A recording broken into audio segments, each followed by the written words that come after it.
Peoples party जे chairman Bilawal Bhutto Zardari चयो आहे त यूसुफ रज़ा गिलानी खे नाअहल कराईंदड़नि उनखे पार्लियामेंट में आंदो। असां ज़रदारी ते तशद्दुद कंदड़नि सां गॾिजी कमु कयो, वॾनि मक़सदनि लाइ पाण सां थींदड़ सुलूक विसारण लाइ तयार आहियूं। नएं देरे में शहीद ज़ुल्फ़िकार अली भुट्टो जी 42वीं वरसी जी तक़रीब खे ख़िताब कंदे बिलावल भुट्टो ज़रदारी चयो त पाकिस्तान जी तारीख़ में अपोज़िशन जा ॿई तरीक़ा आहिनि। हिकु तरीक़ो जेको पीपल्स पार्टी अख़्तियार करे रही आहे, ॿियो तरीक़ो अपोज़िशन करण जो नवां सितारे वारो मॉडल आहे। इहो मॉडल इमरान खान भी अपनायो। माज़ी में मुख़्तलिफ़ पार्टियुनि इन तरीक़े जी अपोज़िशन कई।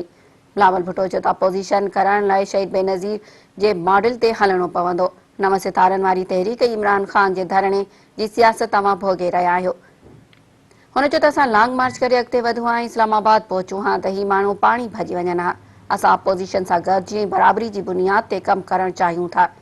बिलावल भुट्टो वधीक चयो त हर सूबो हिन हुकूमत सबबि मुश्किल में आहे। असां ते फ़र्ज़ु आहे त हिन नालाइक़ ऐं सिलेक्टेड हुकूमत जो ख़ात्मो आणियूं।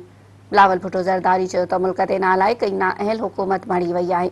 अवाम खे गुरबत, महांगाई ऐं बेरोज़गारी खां छुटकारो ॾियारणो आहे। जमहूरी अंदाज़ में सिर्फ़ पीपल्स पार्टी सियासत करे सघे थी। हुन चयो त असां सेनेट में हुकूमत खे शिकस्त ॾिनी। असां सेनेट में साबित कयो त जमहूरी अंदाज़ में हुकूमत खे शिकस्त ॾेई सघिजे थी। हुन चयो त पीपल्स पार्टी सूबनि खे ख़ुदि मुख़्तियारी ॾेई वसीलनि जो मालिक बणायो। मुल्क में तारीख़ी महांगाई कई वई आहे। अवाम खे बदहाली खां छुटकारो ॾियारींदासीं। अपोज़िशन में अपोज़िशन शुरू थियण ते हैरान आहियां। बिलावल वधीक चयो त 50 सालनि खां मथे जी उमिरि वारा माण्हू कोरोना खां बचाव जी वैक्सीन ज़रूरु लॻराइनि। असां आसिफ ज़रदारी खे वरी मुश्किल सां वैक्सीन लॻराइण ते राज़ी कयो।